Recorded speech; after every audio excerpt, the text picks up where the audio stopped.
સુરતમાં ગરીબ વિદ્યાર્થીઓને સહારો સેવક એજ્યુકેશન એન્ડ ચેરિટેબલ ટ્રસ્ટ દ્વારા 51,000 બાળકોને નિઃશુલ્ક પુસ્તકોનો વિતરણનો પ્રારંભ કરાયો। ગરીબમાં ગરીબ પરિવારનું સંતાન પણ અભ્યાસથી વંચિત ન રહે તે હેતુથી પુસ્તકોનું વિતરણ કરવામાં આવે છે। છેલ્લા 10 વર્ષથી થતા પુસ્તક વિતરણના કાર્યક્રમમાં આ વખતે સેવક એજ્યુકેશન એન્ડ ચેરિટેબલ ટ્રસ્ટ દ્વારા 51,000 જેટલા વિદ્યાર્થીઓને વિનામૂલ્યે પુસ્તકો અને નોટબુક સહિતની સ્ટેશનરી આપવાનું શરૂ થયું છે। આ કાર્યક્રમમાં સૌપ્રથમ રાજકોટમાં સર્જાયેલી કરુણાંતિકાના હતભાગીઓને શ્રદ્ધાંજલિ આપવામાં આવી હતી।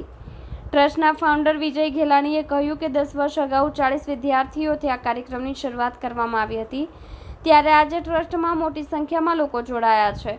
1,000થી વધુ કાર્યકરોની ટીમ દ્વારા સમગ્ર મેનેજમેન્ટ કરવામાં આવે છે। વિદ્યાર્થીઓને પાઠ્યપુસ્તકોની સાથે સ્ટેશનરી પણ આપવામાં આવે છે। હું પોતે અભ્યાસ પરિસ્થિતિના કારણે કરી શક્યો ન હતો, જેથી બીજા વિદ્યાર્થીઓને પ્રશ્ન ન આવે તે માટે આ કામ કરીએ છીએ। આજે 51,000 વિદ્યાર્થીઓ સુધી પહોંચ્યા છીએ। સુરત સહિત વડોદરા અને અમદાવાદમાં પણ કામ થઈ રહ્યું છે, ત્યારે આગામી સમયમાં સૌરાષ્ટ્ર અને સમગ્ર ગુજરાતમાં સેવકીય પ્રવૃત્તિ પ્રસરાવવાની નેમ છે। રિંકલ ઘેલાણીએ કહ્યું કે અમે માત્ર નોટબુક નહીં પરંતુ ધોરણ 1થી લઈને 12 ધોરણ સુધીના વિદ્યાર્થીઓને જરૂરી પાઠ્યપુસ્તકો પણ આપીએ છીએ।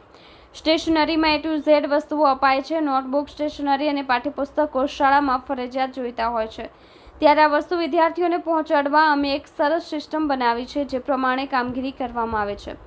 દાતાઓ દ્વારા એક કીટથી લઈને તેમની ઈચ્છા સુધીની કીટના દાન આવે છે, જે પ્રમાણે અમે વિદ્યાર્થી સુધી પહોંચાડીએ છીએ।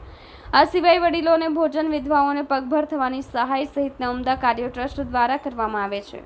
અમારા હસબન્ડ છે, અમે મારા હસબન્ડ સાથે હું જ્યારથી સ્ટાર્ટ થઈ સંસ્થા ત્યારથી જ હું જોડાયેલી છું, અને અમારું એક મિશન છે કે જે આપણે આ જે ગરીબ બાળકો છે જેમને મમ્મી પપ્પાને ભણાવવાની નથી તાકાત, તો એમને ચોપડા અને પાઠ્યપુસ્તકો મળી રહે અને આપણા દેશનું ભવિષ્ય સારું રહે એ માટે અમે આ સંસ્થા સ્ટાર્ટ કરેલી।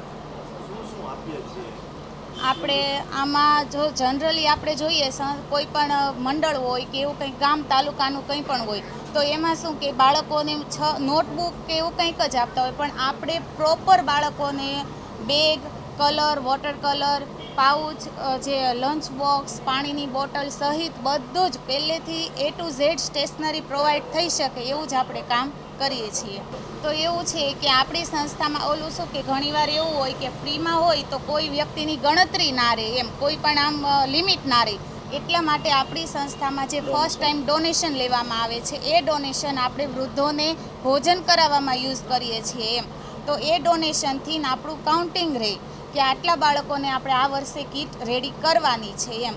તો એ ટાઈપનું છે આપણું।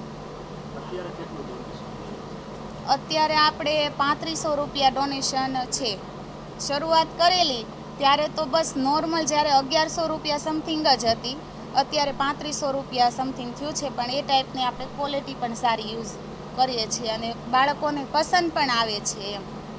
સેવક એજ્યુકેશન ટ્રસ્ટમાં વિજયભાઈ સાથે એક તમે સત્યની ભૂમિકા રાખો છો, કઈ રીતે ટીમવર્કમાં આગળ કામ કરવા ઈચ્છો છો શિક્ષણ ક્ષેત્રે? હવે એવું છે કે આપણે જે આપણા કાર્યકર્તાઓ છે, આપણા વાલીઓ છે, આપણા જે અમારા સ્ટાફના બધા મેમ્બર્સ છે, એમનો બહુ ખૂબ ખૂબ આભાર એમ કે એ લોકોના કામથી અમે લોકો આમાં આગળ વધી શકીએ છીએ। બાકી ટીમ હોય તો જ કાર્ય થાય, એમને તો કંઈ વધારે પડતું થાય નહીં।